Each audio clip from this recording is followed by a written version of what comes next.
Muito boa noite a todos e a todas que se juntam a nós essa noite.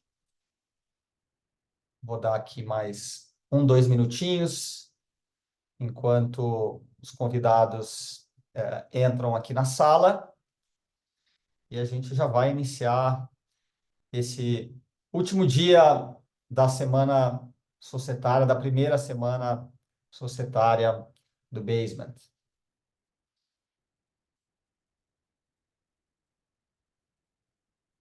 Então, 1 minutinho, como prometido, nós estamos gravando esse evento.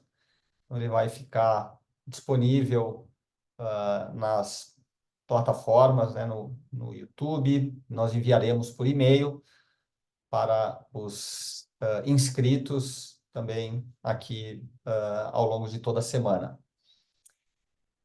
Eu quero mais uma vez desejar boa noite a todos os presentes. Eu sou o Fred Riso, sou um dos fundadores do Basement, e eu vou fazer aqui a abertura desse último dia de evento da Semana Societária.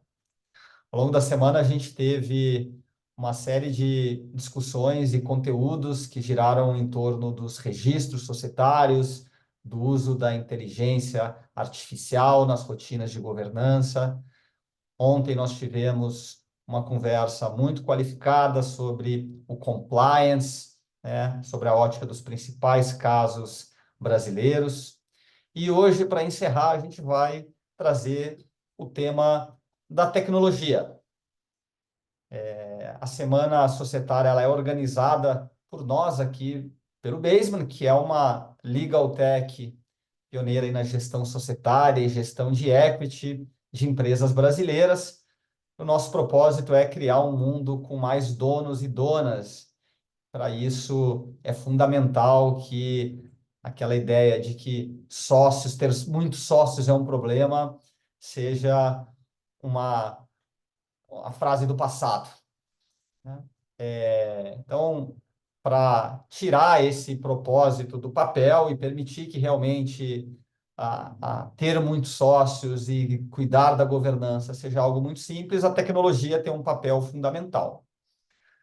Então, antes de introduzir os nossos convidados dessa noite, eu não poderia deixar de agradecer também, mais uma vez, aos nossos parceiros que ajudaram aqui a amplificar a mensagem desse evento.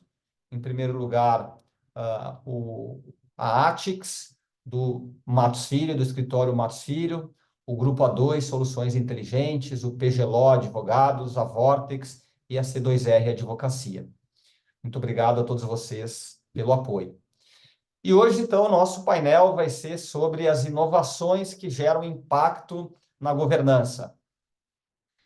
E para discutir esse tema, eu vou convidar aqui e conto com a presença da Marie Cortez, que é a consultora de inovação do Atix, como eu disse já, o programa de inovação do escritório Matos Filho, e também com o Head de Customer Success da Lexter, o Gustavo Chiquito. Antes de começar esse evento, últimas recomendações aqui para garantir que todos tenham uma experiência satisfatória. Em primeiro lugar, como eu já falei, o evento está sendo gravado.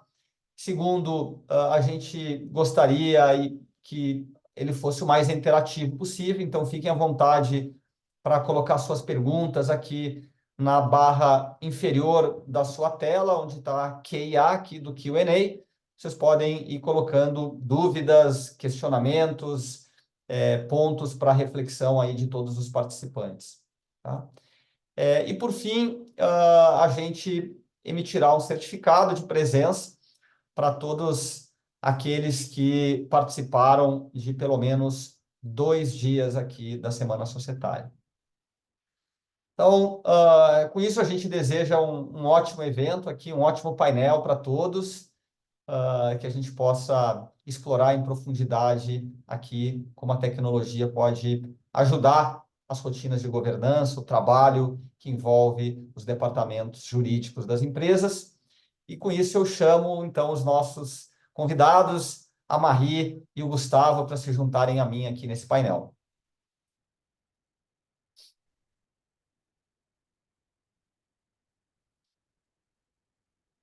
Eles ficam aqui no nosso backstage e é meio longo para eles chegarem aqui.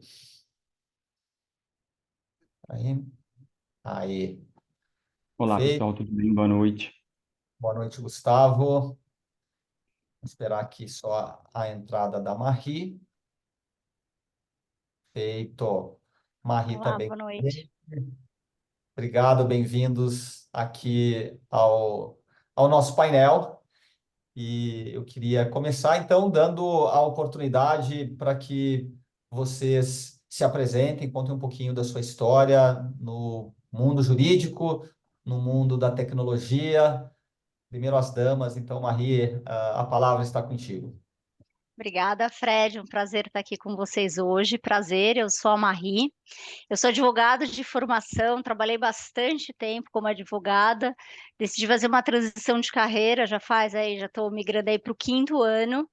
E nos últimos 2 anos eu me juntei ao time do Matos Filho, exatamente para fazer a gestão do ATICS, que é o nosso programa de inovação aberta, por meio do qual a gente se propõe a mapear as melhores soluções tecnológicas que tem no mercado, para eventualmente trazer essas soluções para dentro do ATICS, que é um programa 100% gratuito, onde a gente dá mentorias de produto, a gente promove eventos em conjunto, faz publicações de conteúdos, exatamente porque nós do Matos Filho entendemos que não adiantava a gente dar as costas para todas as soluções tecnológicas, para toda a inovação que está acontecendo e que finalmente atingiu em cheio o mercado jurídico. Então, ao invés de nos voltarmos, falar, não está acontecendo nada, a gente falou, não, vamos criar um programa de inovação aberta, vamos estar próximos dessas tecnologias, entender o que faz sentido para a gente, para que com isso a gente consiga trazer o que faz sentido aqui para dentro do escritório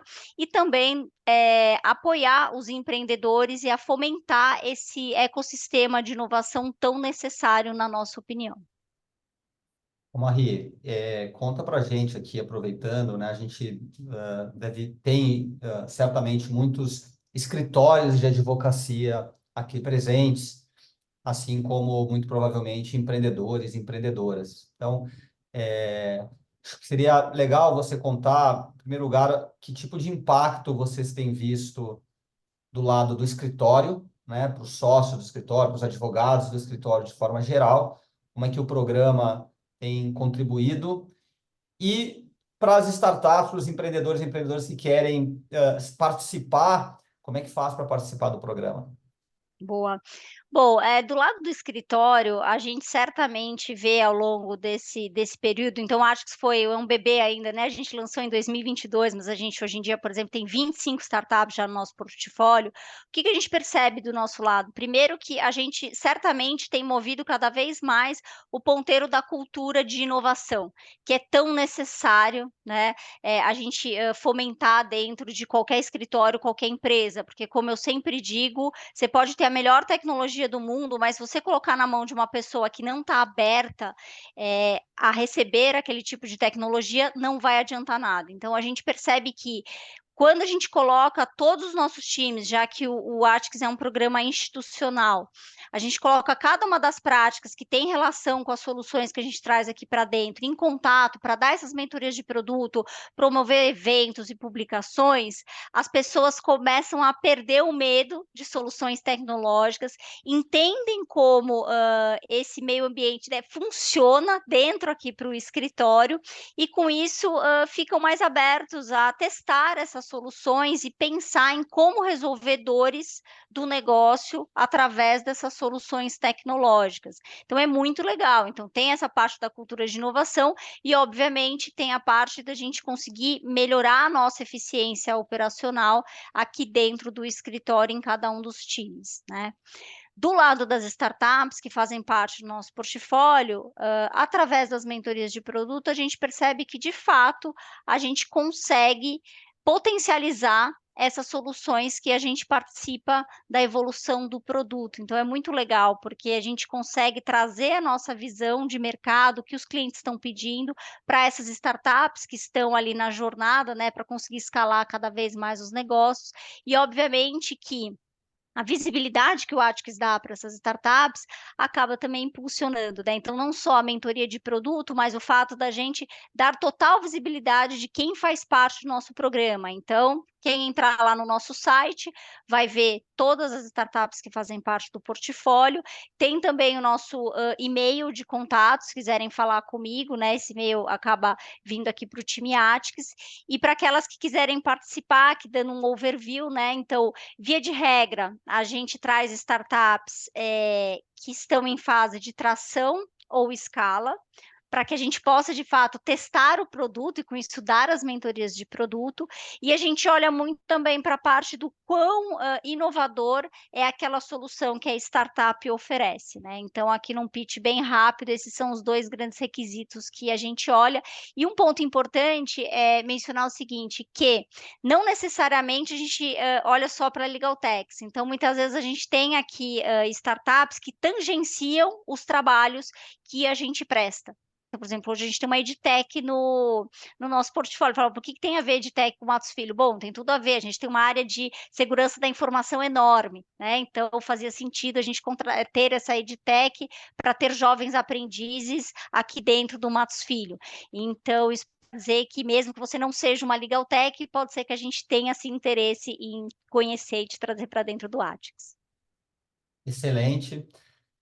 Tanto Lexter como Basement fazem parte do programa do Atix, e a gente fica à disposição aqui, eu me coloco pela à disposição, eu sei que o Gustavo é bastante ativo também na parceria. A gente demanda bastante do time do Atix e recebe muito, acho que a gente recebe muito mais do que a gente oferece. E super recomendo, já dei alguns testemunhos, é um programa fenomenal. Gustavo, agora contigo, conta um pouquinho da tua história no mundo da tecnologia com direito. Conta pra gente um pouquinho do trabalho da Lexter também. Boa, obrigado, Fred. Boa noite para todo mundo. Meu nome é Gustavo. Como a Marie, eu sou advogado, atuei como advogado até virar sócio aqui da Lecter. E sempre tenho como advogado como M&A, né? Aqui na Lexter eu atuo na área de Customer Success, garantindo que os escritórios, as empresas que utilizam a nossa solução tenham de fato a entrega que nós comprometemos com ele através de análise de dados e índices. E é isso. E falando um pouco da Lexter, a Lexter é a primeira plataforma, a brasileira, a desenvolver uma inteligência artificial focada no mercado jurídico. Isso lá em 2020, foi a primeira aqui no Brasil. E de lá para cá, o produto tem evoluído, está presente aí em diversos escritórios e empresas de todos os tipos, de todos os tamanhos, e trazendo eficiência, reduzindo custo e trazendo aumento de produtividade do time também. Eu vou passar a bola já já para a Marie, que vai, pela experiência e o contexto hoje, né? Acho que a posição que ela se encontra através do Atix, conhecendo inúmeras startups, ela vai mediar aqui o nosso painel, mas eu queria só aproveitar e te fazer uma pergunta também, Gustavo, assim, que é legal comentar com os nossos convidados, que a Lexter, ela surgiu bem antes do ChatGPT ficar conhecido, pelo menos. Talvez não antes deles começarem a desenvolver, mas certamente antes de que a maioria, a totalidade de nós aqui começamos a realmente acreditar na existência da inteligência artificial. E vocês começaram, eu entendo, com uma tecnologia própria, né? Vocês foram desenvolvendo realmente numa linguagem brasileira, e se eu não estou enganado, hoje vocês estão mais integrados com o OpenAI. Talvez seria legal contar um pouquinho para a gente de como foi essa evolução e como vocês se conectam hoje com esse grande LLM, né? Esse grande software aí que é algoritmo, que é o, não sei se a palavra é essa, né? Que é o OpenAI. Claro. Modelo. Então, beleza. Como eu comentei ali no começo, a Alexter foi a primeira plataforma a desenvolver uma IA exclusivamente para o mercado jurídico aqui no Brasil. E o modelo de inteligência artificial que a gente utiliza é o NLP, que é o processamento de linguagem natural, que é um ramo da IA que permite aos computadores manipular a linguagem humana. Isso lá em 2020. Como o Fred falou, o mato era muito alto, ninguém falava de inteligência artificial para o mercado jurídico, muito distante da nossa realidade. E eu sempre gostei de tecnologia, mesmo trabalhando com M&A como advogado, sempre gostei de tecnologia. E aí, a Lexter foi essa oportunidade. Em 2022, a Lexter ela foi investida pela Microsoft através do Y Combinator. A Microsoft também é uma das investidoras da OpenAI. Foi no final de 2022, eles estavam procurando uma legal tech. Eu não me lembro se era no Brasil ou na América do Sul, para imbuir as soluções deles. E aí, através de papos com a Microsoft, eles entraram em contato com a gente. Então, hoje, a gente tem dois, talvez, dos modelos de inteligência artificial mais sofisticados, trabalhando em conjunto para que o usuário tenha respostas de qualidade, de fato tenha eficiência, etc. A nossa inteligência artificial, ela entra como um guardrail para que o GPT não alucine, não crie teorias, não crie acórdãos, utilize a legislação brasileira. O termo alucinar é um termo técnico ali, não sei se todo mundo aqui viu, mas o GPT ele é tão bom naquilo que ele faz que ele até acaba fazendo a gente se questionar se aquilo ali está certo ou não. E é isso. Então, hoje a gente tem esses dois modelos de inteligência artificial trabalhando em conjunto e é isso. Perfeito, perfeito. Maravilha. Vou parar de fazer o teu papel aqui, Marie, vou deixar contigo, então, a partir de agora, trazer as questões para a gente. Boa. Acho que antes de a gente começar o nosso bate-papo, eu queria trazer aqui uma visão que eu acho que é importante, né, para quem está assistindo, né, que eu vejo no meu dia a dia e conversando também com aqui dentro do Matos Filho, conversando com clientes, com empreendedores, etcétera, que quando os gestores pensam em trazer uma solução tecnológica para dentro do escritório da empresa, é natural, né, e muito óbvio que a gente pensa assim: "Bom, essa solução tecnológica ela vai resolver esse problema raiz". Mas quando a gente olha de uma forma mais holística para o projeto que a gente tem, para o que a gente quer alcançar, vocês podem ter certeza, né, que de alguma forma a implementação bem-sucedida de soluções tecnológicas vai fortalecer os pilares da governança corporativa, né? Seja trazendo uma maior amplitude da transparência das informações, maior eficiência operacional, redução dos custos, que quando a gente vai olhar todo aquele guarda-chuva enorme né, que contempla a governança corporativa, a gente mexe o ponteiro nessa linha, né? Então eu acho interessante também quem está assistindo olhar por esse viés que muitas vezes acaba sendo esquecido e é tão relevante nos dias de hoje. Gustavo, para a gente começar então o nosso bate-papo, eu sei que você falou rapidamente aí sobre a Lexter, mas para as pessoas entenderem mais a fundo o que vocês fazem, conta para a gente quais são né, o que a Lexter se propõe a resolver na prática. Maravilha. Então, o que a Lexter se propõe a resolver na prática? A gente tem diversos produtos, todos focados para o mercado jurídico, sejam escritórios ou empresas, e o nosso objetivo é devolver tempo de qualidade para que o usuário consiga focar em atividades estratégicas e deixar tudo que é possível de ser automatizado com segurança para o robô fazer. Então, como que a gente começou, né? O produto que eu vou falar aqui, que faz mais sentido para o nosso papo, é o Diligência Lexter, que ele é um produto que ele analisa contratos, certidões e matrículas imobiliárias. Como advogado de M&A, eu sabia do projeto inteiro, né? O projeto de M&A é muito, na maioria das vezes, muito rentável para o escritório, mas a parte menos rentável é a do diligence. Por quê? Você não pode, eventualmente você vai estourar o cap, você não pode cobrar todas as horas, dependendo do contrato. Então, eu pensei, nós pensamos, se a gente conseguir rentabilizar o que é menos rentável, todo mundo vai ficar feliz. O sócio vai ficar feliz porque os projetos vão ser mais rentáveis, o time vai estar disponível para pegar mais atividades, no lugar de ficar fazendo ali um trabalho manual de tempos em tempos. A gente reduz erro e risco através da automação, garantindo ali consistência na análise, e, por fim, a gente reduz os custos operacionais. Então, a Lexter se propõe hoje a analisar esses documentos utilizando inteligência artificial com bastante qualidade, segurança, que é, sem dúvida alguma, o nosso diferencial, para que os advogados possam, de fato, se dedicar a atividades estratégicas. E poder tomar melhores decisões nesse processo de M&A, Exato, né? isso. A Não vai gente ficar traz também investindo dados. tempo em fazer Exato. tabela em Excel para poder ver os contratos, né? Exato,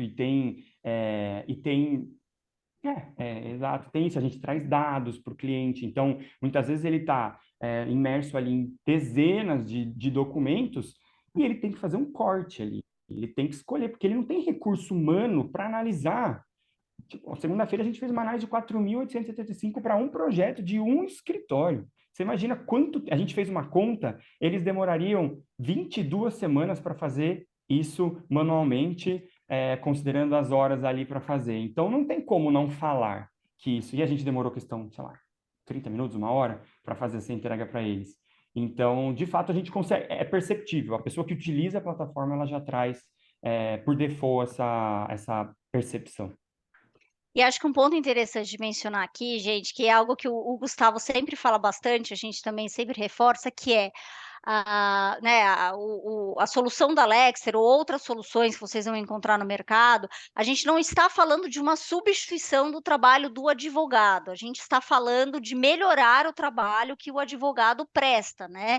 Então, é óbvio que essas informações vão ser, né, o advogado vai dar o double check, vai olhar com cuidado onde tiver red flag, etc. Mas aquela primeira parte que é super exaustiva e que na maioria das vezes você investiria muito tempo, você vai só alocar o seu tempo de uma forma muito mais inteligente, né? Exatamente, Maria, Muito exatamente. bom. Fred, e conta pra gente o Basement, o que que vocês fazem? Boa. Nosso foco, Marie, é a gestão do equity, né? Da participação acionária, assim, do que a gente fala que é o que tem uma coisa de maior valor da empresa no final, né? São as partes dessa empresa. E a gente faz isso sob três principais dimensões: a dimensão do controle do equity, a dimensão do acesso ao equity e da governança do equity, né? Do ponto de vista do controle, dependendo da quantidade de operações societárias, né, de subscrições de ação, de transferências de ações, ou dependendo da quantidade de sócios e sócias que essa empresa tem, esse controle pode se tornar bastante complexo. Isso é um problema que só quem já passou por isso, em geral, entende, né? São as dores de cap table, como falam muitas das startups, né? Os desafios de controle de quadros societários.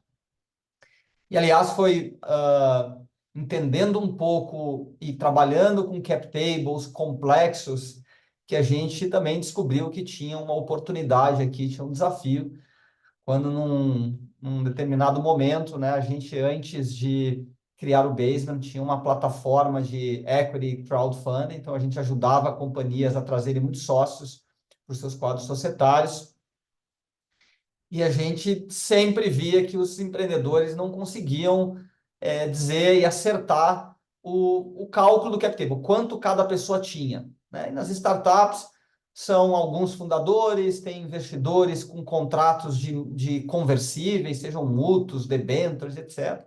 Contratos de incentivos de longo prazo. E quando a gente pegou, um certo momento, um fundador que tinha sido sócio de banco de investimento, diretor da área de M&A de uma empresa listada na bolsa, ou seja, um profissional extremamente gabaritado no mundo financeiro.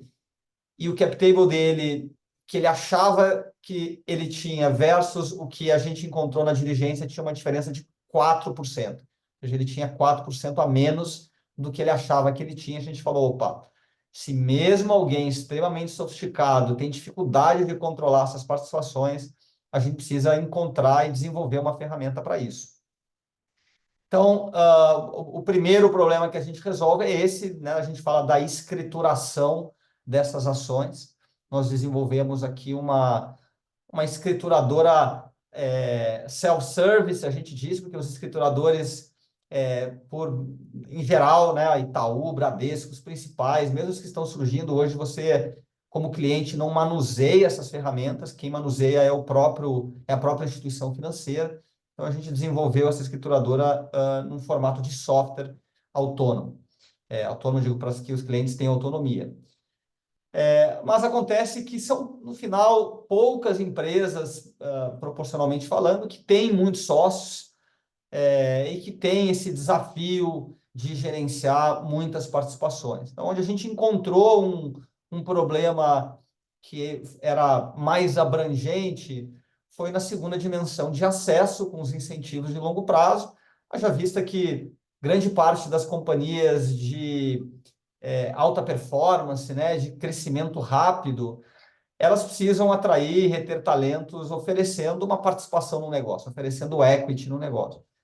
E aqui a gente desenvolveu, então, um sistema para ajudar a gerenciar esses contratos. Isso é um tipo de participação que começa na forma de um contrato e depois se torna ações da companhia, sejam stock options, ações restritas, ações por performance, entre outros modelos. Então, aqui a gente ajuda tanto na parte do controle desses contratos, na parte de contabilização desses contratos, como também na experiência de quem recebe, que na maioria das vezes no Brasil, ainda que a cultura de incentivos de longo prazo ainda é inicial, a maioria das pessoas não experimentou ainda ganhar dinheiro com esses contratos, né? Recebe, mas tem pouca liquidez, conhece pouca gente que ficou rico com as suas stock options, então as pessoas tendem a não acreditar que isso tem muito valor. Então a gente ajuda muito de alguma forma, trazer visibilidade para esses contratos, né? Aqui, aliás, né, foi a nossa primeira caso de sucesso, acho assim, em conjunto com a Atix, foi desenhando alguns fluxos para esse produto de incentivos de longo prazo que trazem uma maior segurança, né, uma segurança jurídica lá para quem oferece esse tipo de incentivo. E aí, por último, na dimensão da governança, a gente criou um produto para facilitar, e aqui tem muito a ver com uma mudança regulatória que a gente passou na pandemia, quem nos acompanha aqui já sabe isso há algum tempo, que vamos dizer assim, que o principal instrumento da governança dessas empresas são os livros societários, onde elas têm todo o registro das ações, das transferências, das atas. Isso tudo era feito em papel e na pandemia as empresas foram obrigadas a migrar para o digital. Então, a gente tem uma solução que traz muito mais produtividade nessas rotinas de governança, nos eventos societários, né? Eventos que não precisam ser depois transcritos para livro, né? Quem é advogado aqui conhece as histórias de ficar escrevendo um livro em lápis para depois passar caneta e coletar assinaturas. Então, a gente cria um fluxo de trabalho que otimiza isso e traz tudo para um ambiente centralizado. Acho que é muito do que você falou lá, de a simples organização dessas informações de um sistema propício para isso, construído sobre uma lógica voltada para o societário, já traz um nível de segurança, de confiabilidade no dado, de transparência, que contribui muito para a governança. Então, essas são algumas das nossas dos problemas que a gente resolve, né, na área do controle, do acesso e da governança desse equity. Muito bom. Bom, duvido que aqui quem está assistindo não tenha pelo menos uns 3, 4 clientes que não tenham os problemas que as soluções de vocês resolvem, né. Mas o que a gente vê é que apesar da gente pode ter a solução mais maravilhosa, a gente sabe que quando a gente vai conversar com pessoas que podem vir a querer utilizar a solução e que têm o problema que vocês mencionaram, é mais do que comum, mais do que a gente gostaria, né, que a gente enfrente resistência, né. E aí, isso é muito interessante, porque eu no Matos Filho e antes do Matos Filho, eu trabalhei, enfim, com várias empresas, vários setores, e essa resistência é algo que a gente tem que aprender a trabalhar, seja, né, vocês como empreendedores, nós que estamos aqui do outro lado da mesa, porque ela vai existir e é um trabalho nosso ir quebrando essa resistência pouco a pouco. E aí eu queria que vocês comentassem, acho que o Gustavo pode pegar a palavra, quais têm sido os principais desafios, né, que vocês têm enfrentado quando vocês vão oferecer a solução? Que tipo de resistência as pessoas têm e como que vocês estão, né, fazendo para quebrar essas resistências e, de fato, conseguir entrar dentro dos escritórios e das empresas? Bom, Maria, excelente pergunta. Eu acho que eu vou dividir ela em duas partes, né? Porque, de maneira geral, o mercado jurídico, eu estava conversando sobre isso antes da reunião, ele foi uma das últimas áreas a ter exposição à tecnologia. Então, enquanto você tem a medicina, engenharia, comercial, RH, mercado financeiro, utilizando ferramentas do ponto de vista de tecnologia muito sofisticadas, no jurídico tem empresa listada na bolsa fazendo controle de prazo de contrato no Excel. Então, é uma realidade muito diferente. Agora, você imagina, nós, de uma startup, a maioria muito jovens, chegar num escritório como o Matos Filho, em 2020, 2021, olha, a gente tem uma solução aqui de inteligência artificial. As pessoas nem queriam falar com a gente, porque, na realidade, eles nem sabiam o que era isso. E aí, como a Dani, que é minha sócia, que toca a parte comercial, a gente começou a procurar alternativas, porque, putz, a gente tinha um negócio tão bom, mas por que que as pessoas não querem isso? E aí a gente entendeu que as pessoas não queriam o que elas não sabiam que era, o que elas não tinham segurança do que é. Porque advogado, na formação, ele aprende a desconfiar de tudo. Ele aprende a desconfiar de qualquer documento de qualquer pessoa. E eu entendo ser assim, né? É o nosso papel como advogado. E aí a gente chegou nessa conclusão que as pessoas não sabiam e nós construímos um webinar. Esse webinar, na época da pandemia, etc., a gente fez online muitas vezes, ele desmistificava o que era inteligência artificial, o que eram LLMs, o que era machine learning, como que isso já estava presente no nosso dia a dia. E aí, com isso, isso teve uma adoção muito grande nos escritórios, porque estava todo mundo querendo meio que entender o que estava acontecendo. E aí teve essa adesão ao webinar, e aí, quando acabava a apresentação, seja presencial ou não, as pessoas falavam: ah, eu entendi, isso pode me ajudar no meu dia a dia, isso não vai tirar o meu trabalho. A gente aterrizou para a realidade do advogado, o que a inteligência artificial faz, o que ela pode fazer por ele. Então, a partir daí, que a gente conseguiu uma abertura em um escritório que comprou a nossa ideia desde o começo, e aí a gente começou a desenvolver o produto com base nos feedbacks deles. Aí, depois que ele veio, foi meio que em cascata, assim, as novas contratações. E eu acho que a maior resistência que a gente tinha era isso, era educacional, né? A segunda maior resistência que eu vejo, que acontece até hoje, foi quando a gente começou, a nossa infraestrutura de segurança era uma infraestrutura de segurança de uma startup, certo? Com os recursos de uma startup. Eu, como advogado, sabendo que lido com documentos bastante sensíveis, como com documentos que vão para uma rodada de M&A, tem documento ali que se torna público, acaba com o deal, tem informações ali que precisam ser fato relevante, comunicadas à CVM. Então, a gente teve que garantir uma qualidade nisso. E aí, lá no começo, quando o primeiro escritório foi contratar, a gente falou, bom, vamos parar tudo que a gente está pensando de novas features e vamos dar um passo para trás. E vamos investir em segurança. E aí a gente pegou quase que todo o time, fez um investimento que a gente ia fazer em outras coisas, a gente investiu em segurança. E aí, com isso, a gente elevou muito a barra de segurança da Lexter, e o que era um problema para a gente lá atrás, o que era uma fricção, cada um pedindo uma coisa, acabou agora virando um asset para a gente, porque a gente consegue levar para eles. Pode olhar nossa infraestrutura. A gente hospeda, por exemplo, o nosso servidor, vocês devem saber, o AWS, que fica no norte da Virgínia, nos Estados Unidos, utilizado inclusive pelo Departamento de Segurança dos Estados Unidos. Então, a gente fez essa escolha consciente de investir em segurança, porque era a segunda maior fricção que a gente tinha na época. E é isso. Aí agora acho que com o advento, o GPT ele existe há muito tempo, né? Mas quando eles criaram o chat GPT, eles aproximaram o usuário que não sabia programar de uma solução de IA. Então, quem sabia programar? Desenvolvedor, engenheiro e tal. Putz, veio o chat GPT, o cara do marketing, ele pode pedir para ele fazer uma legenda. O cara do marketing vai ter que instruir, vai ter que saber, vai ter que colocar, fazer o prompt, vai ter que avaliar se aquilo ali está certo ou não. Mas aproximou dele, aproximou de uma secretária que precisa para fazer um e-mail, para fazer uma mensagem. Então, isso popularizou. Foi mais ou menos o que aconteceu em 1980, quando o Bill Gates foi exposto à interface gráfica do Windows. Porque antes disso, da interface gráfica do Windows, os computadores eram gigantes, só tinham grandes empresas, ia a óleo, coisas assim.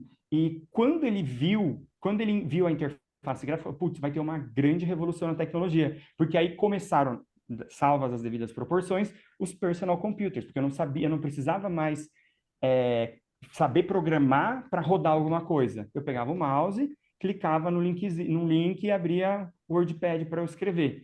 E eu acho que é mais ou menos o mesmo movimento que eu vi no ChatGPT quando ele trouxe e popularizou.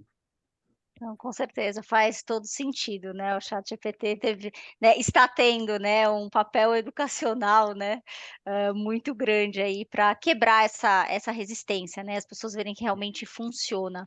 E do seu lado, Fred, como que tem sido aí quebrar essa resistência?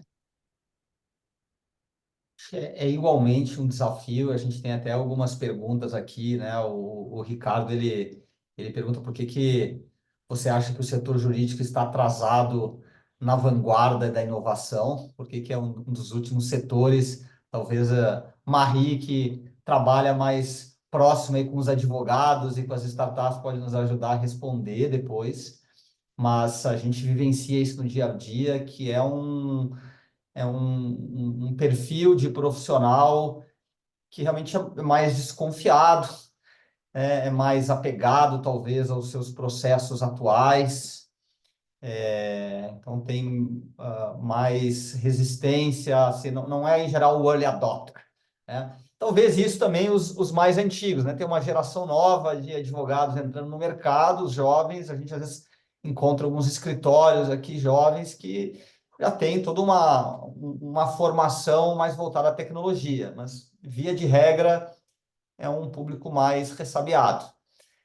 No nosso caso, tem alguns aspectos semelhantes assim da necessidade da educação, da formação, mas o nosso produto de governança foi um produto que ele meio foi imposto via regulação, né? Teve uma mudança regulatória, as empresas foram obrigadas a saírem do papel e migrarem para o digital. Claro que elas poderiam se manter no Excel, mas elas tinham que sair e, portanto, a gente imaginava que elas estariam mais abertas, em grande parte, sim, até a consumir uma solução como a nossa.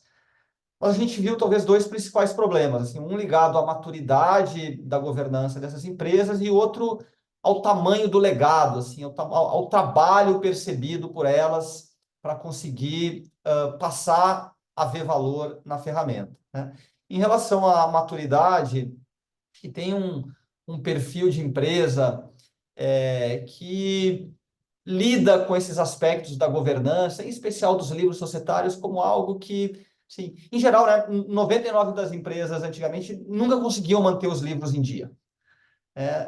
Só que uma boa parte delas parece não se incomodar com isso. Ah, tá aqui, mas eu não preciso, só vou precisar lá na frente quando eu vou fazer um M&A, quando eu vou fazer alguma coisa. Então, elas topam, eu tenho poucos sócios, tenho só um controlador aqui que não me cobra disso, nunca me pede o livro, ninguém nunca me pede o livro. Então, embora a lei exija, embora esteja lá no regulamento das SAs, assim, muitas empresas preferem continuar empurrando isso para frente, né? Então, esse, em geral, é um desafio que a gente enfrenta com as companhias. E o outro tem a ver com o tamanho do legado. Assim, empresas que têm uma necessidade para digitalizar toda a sua vida societária também são décadas, às vezes, de documentos societários que precisam subir na plataforma e elas precisam estar dispostas a, de alguma forma, buscarem essas informações, trazerem para o sistema, e a gente tem que conseguir colocar no sistema. Inclusive, aqui a gente tem um projeto em conjunto com o Gustavo, aqui com a Alextra, de conseguir fazer isso via inteligência artificial. A gente já fez alguns testes, tem um robozinho aí sendo treinado. Ainda não chegamos exatamente onde a gente gostaria, mas eu vi falar essa semana, Gustavo, que o CEO da NVIDIA lá disse que em 5 anos ele acha que a gente vai ter, né, como é que é, um computador realmente inteligente lá. Então, se em 5 anos a gente vai chegar lá, talvez em um ano ou menos a gente consegue fazer um robozinho aí na Lexter para ler os nossos atos societários, as nossas AGEs, as nossas RCAs e imputar isso de forma automática no sistema, né? Depender de mim vai acontecer. Hã? No que depender de mim vai acontecer. É isso aí. Então, esse é um desafio de conseguir, de fato, fazer da ferramenta do Baseman esse lugar único de verdade, fazer com que as empresas confiem. Tem muito também, eu compartilho muito o que o Gustavo falou do aspecto da segurança, né, de que elas podem abandonar o seu Drive lá no Teams, no Dropbox e etc. Elas podem colocar dentro da plataforma. Para isso, a gente teve que também fazer uma série de desenvolvimentos, trazer infraestruturas que estavam fora do Brasil para dentro do Brasil, criar uma robustez muito maior nos nossos sistemas. Porque também, né, nós guardamos atas de conselho dessas companhias, com decisões estratégicas que ninguém pode ver, né? Nem mesmo nós aqui no Basement não podemos acessar essas informações. Então, tem todo um desafio de trazer essa confiança, de ganhar os primeiros clientes, de passar pelo crivo dos departamentos de segurança de informação para que a gente consiga quebrar essa barreira dos departamentos jurídicos e dos escritórios também. A gente trabalha mais com as empresas do que os escritórios. Eu acho que na Lexter talvez seja mais equilibrado isso. No nosso caso aqui mais de 90% aqui são empresas. Muito bom. Eu acho que até fazendo um gancho aqui com a pergunta, né, por que que o mercado jurídico foi um dos últimos a aderir à transformação digital como um todo, o que que eu vejo, né, tem obviamente a questão de que, os advogados, como que nós somos treinados, né, durante toda a faculdade, somos treinados a evitar a qualquer tipo de custo, qualquer perda, qualquer risco, né, então somos ensinados a analisar os riscos e falar: "Bom, como é que eu não corro nenhum tipo de risco", né. E quando a gente fala do uso de tecnologia, a gente tem a parte de que, lógico, a gente vai escolher a melhor solução tecnológica, etcétera, mas aí tem: "Poxa, mas tem risco? A curacidade é 100% mesmo? Ah, não, se, né", a gente muitas vezes: "Ah, não, se não é 100%, então, mas espera aí, um humano acerta 100%? Acho que talvez não, né". Então, eu acho que tem muito essa questão né, da mentalidade de como os advogados são treinados ao longo da faculdade, mas também tem muito essa questão, da confidencialidade e da sensibilidade das informações que a gente lida no dia a dia, né. E então obviamente, acho que, quando a gente olha a tecnologia, eu vejo sempre uma pressão de mercado, né, então o que que aconteceu? O mercado jurídico foi ficando lá para trás, só que todos os outros setores começaram a participar dessa transformação tecnológica, melhorar a eficiência operacional. Bom, com o passar do tempo, lá fora, Europa, Estados Unidos, né, que são mercados mais avançados, que são multinacionais, que têm aqui sede, né, filiais no Brasil, começam a aderir a essas soluções tecnológicas. Aí, por exemplo, você pega os grandes escritórios atendem essas empresas que, de repente, começaram a ter uma área de legal ops ou começaram a ter, sistemas para tornar mais eficiente. Aí começa a cutucar: "Mas é o escritório, você está fazendo esse trabalho, assim, manual? Você vai demorar 20 horas? Mas eu ouvi dizer que tem uma solução que faz em 2".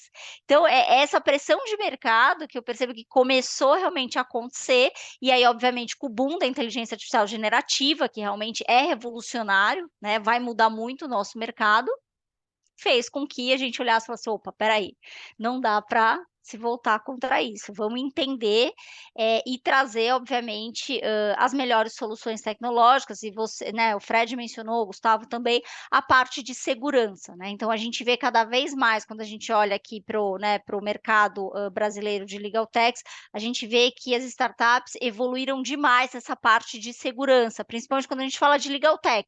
Porque, sabe, se você não tiver uma segurança robusta, você não vai conseguir entrar nos escritórios, porque as informações que a gente trata são extremamente confidenciais e sigilosas, né?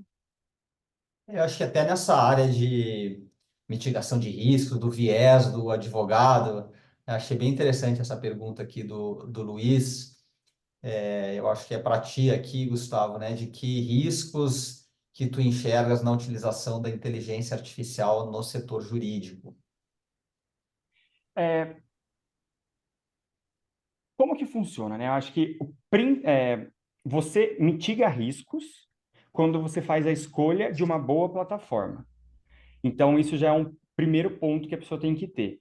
Uma boa plataforma, ela oferece alavancas de auditabilidade no geral, para que o usuário consiga, com base na formação acadêmica, na experiência profissional dele, validar aquela informação que foi feita, que foi entregue para você em segundos, de uma maneira muito mais eficiente. Então, o risco sempre vai ter. Nós estamos falando, como qualquer plataforma de machine learning que existe no mundo, ele é um modelo preditivo, não é determinístico. Com isso, existe chance de erro. Então, como a Marie bem falou aqui no começo, é, infinitamente menor do que um humano fazendo, sobrecarregado, trabalhando muitas horas, coisa em casa, sair, pegar trânsito, tal, muito menor. Mas ele pode acontecer. Tanto que a Alexa, ela não substitui o advogado. Ela traz mais eficiência para ele. Ela deixa ele focado no que é estratégico. Ela devolve um tempo de qualidade para ele. Então, eu acho que são esses dois pontos. Uma escolha adequada de uma empresa que vai fornecer um serviço para você, que você, seu time de SI, tenham feito uma due diligence de toda a infraestrutura de segurança, entendeu pontos, tal, até uma ferramenta que de fato auxilie o usuário a validar aquela resposta de uma forma muito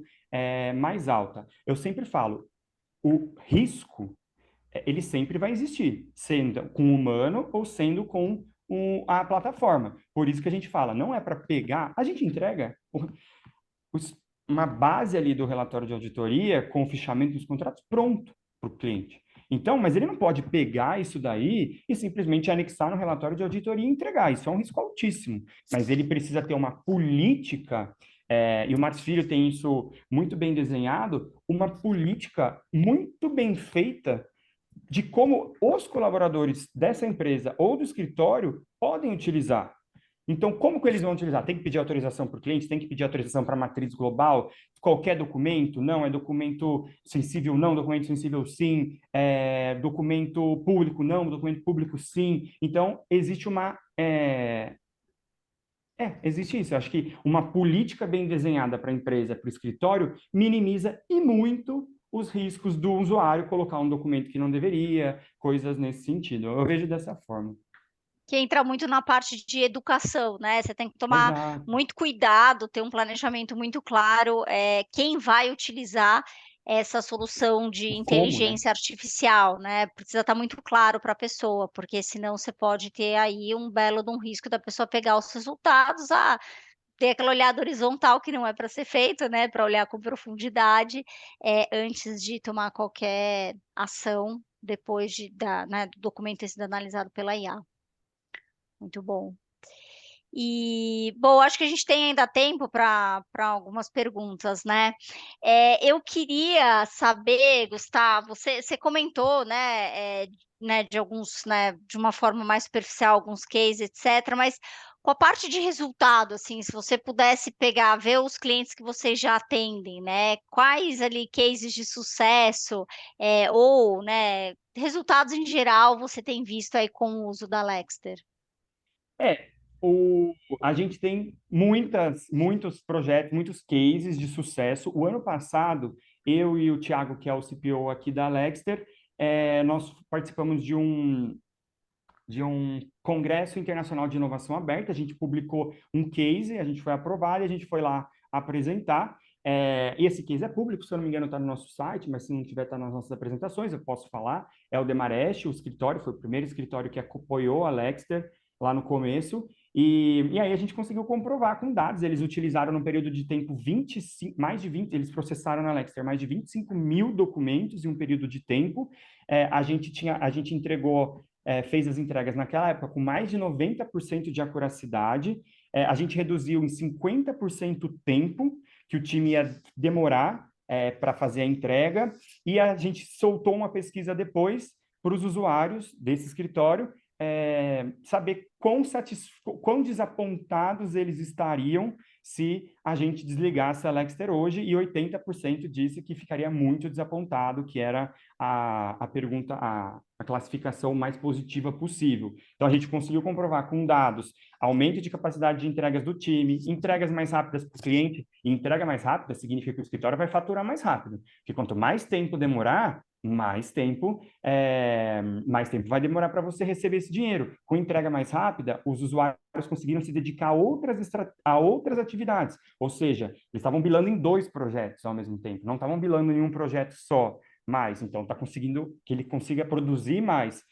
O time, acho que é uma contribuição que a Lexter faz para a nossa classe de advogados, que o time fica muito mais satisfeito, acaba um pouco daquela pressão, daquela coisa horrível que é fazer uma DD, o projeto que é muito cansativo, e aí a gente aí libera os recursos humanos para outras atividades. Então, foi muito positivo, porque a gente conseguiu comprovar isso nesse congresso, e aí existem diversas outras. Tem um escritório, por exemplo, que é cliente da Lexter, mas aí esse não é um case público, que ele, na semana passada, se eu não me engano, segunda passada ou retrasada, eles ligaram de manhã para a gente, e a plataforma é toda self-service, é tipo tudo online, não tem que ligar, falar com ninguém, é só chegar, fazer o upload, escolher e as perguntas, que são com base no escopo ali do que você se propõe, e o robô vai rodar e vai te entregar num dashboard ou numa planilha. E ele ligou de manhã para mim, meio que, não, ele falou, Gustavo, acabei de receber, eu vou fazer uma proposta de honorário de um projeto muito, muito importante para o escritório, mega rentável, tal, estava perto do fechamento do ano fiscal desse escritório, então acredito que seria importante para ele, e ele falou, estou com 4.785 documentos eu preciso analisar eles essa semana. Posso colocar na plataforma? Essa 174 mil documentos, eu não lembro quantas perguntas eles fizeram, mas eles consumiram, nossa, uma quantidade absurda de créditos. Mas também é comum, assim, não é uma coisa muito distante. O que eu estou querendo, acontece com frequência. O que eu estou querendo falar, ele falou, Gustavo, eu só consegui pegar esse projeto porque a Lexter conseguiu me entregar em poucos minutos uma análise que o meu time ia demorar semanas para fazer. Então, acho que isso foi um mega positivo e aconteceu recentemente, porque o cara estava com uma demanda que para ele era muito importante. Se ele tivesse um humano, ele não ia conseguir pegar essa demanda, se ele tivesse que depender só do time dele, porque é desumano você fazer seu time analisar tudo isso. Mas geralmente acontece. E aí ele ficou mega feliz, chamou a gente para jantar depois, porque falou, cara, mudou, foi o que precisava tal. Então, acho que isso é positivo. E um case que eu acho muito legal quando a gente desenhou o produto, eu visualizava como que ia ser, eu imaginava que que ele teria muito mais fit com grandes bancos, porque a tecnologia, quando ela começa, ela é mais cara. Ela vai direto para o topo da pirâmide, são as pessoas que podem pagar mais, que têm, e aí vai se cascateando ao longo do tempo para demais. Então, foi quem topou conversar com a gente.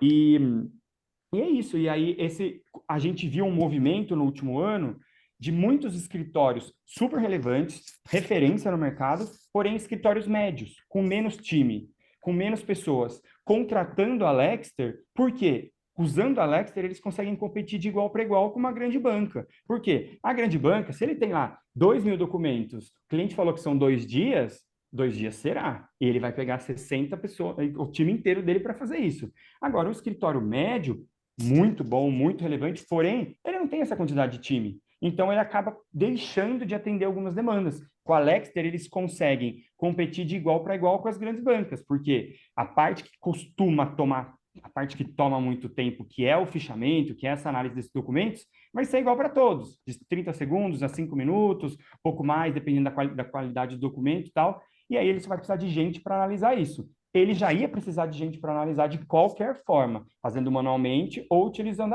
a Lexter. Ele só precisa ter um time enxuto para fazer essa análise. E aí, esse eu achei super, tipo, fiquei muito feliz, porque eles mesmos se conversaram e eles vieram procurar a Lexter, porque fez com um comentou com o outro, tal, e esse movimento aconteceu. Então, acho que esses exemplos aqui, o do Congresso é muito importante para a gente, porque a gente conseguiu comprovar com dados, mas a gente tem outros cases, como esse de escritórios médios, que ligaram para a gente e falaram, putz, agora a gente está conseguindo pegar projeto grande, ou a gente não tinha como pegar um projeto e a gente pegou. Então, acho que essa é a maior, e muita indicação, o estagiário sai de um escritório e vai para outro e fala, como assim vocês não estão usando a Alexa? Como assim vocês fazem isso manualmente? A gente tem muitos clientes aqui que vieram de indicação de advogado estagiário que saiu de um escritório e foi para outro. Então, ainda mais estagiários, Gen Z, que já gosta, tipo, aprendeu, nasceu na tecnologia, tal, tem uma adaptação muito fácil, tem sido ótimo, assim. E acho que esses são os highlights, assim, em relação a Você tudo. só mencionou a pressão de mercado que eu comentei, né? Você acha que o cliente que teve, sei lá quantos mil documentos analisados em 3 dias, se ele vai no outro escritório para poder falar: "Desculpa, eu vou voltar naquele", entendeu? "Não vou fazer com você, vai me cobrar um super caro, vai demorar pra caramba. Não, não quero, valeu". Mercado jurídico, ele parece grande, mas ele é uma grande patotinha, né? Ele é um Sim. mercado muito pequeno. Todo mundo não, mas a gente conhece as pessoas, sabe, já trabalhou junto, não. Então existe um FOMO. Por quê? O mercado entendeu que não dá para pôr o gênio de volta para a lâmpada. O mercado tem que se adaptar. E a adaptação tem que ser feita de forma segura e consciente. Então, as pessoas entenderam isso. E aí, aí vai acontecendo o FOMO no mercado e as pessoas estão procurando. Mas, de fato, isso que você falou, Maria, aconteceu mesmo. Bom. E tu citou, né, Gustavo, para quem não é tanto do mundo de tecnologia aqui, esse dado que vocês coletaram é tido como das metodologias para provar que o produto realmente tem uma aderência muito forte com o mercado, que é quantas pessoas se sentiriam muito frustradas em não poder usar mais o produto, né? Quando tu tem que quase 90% das pessoas vão ficar muito frustrada, pô, você encontrou, pode escalar, pode contratar vendedor, monta seu time Uhum. de vendas que você está pronto para escalar, né? Acho que esse é o sonho de todo empreendedor e empreendedora.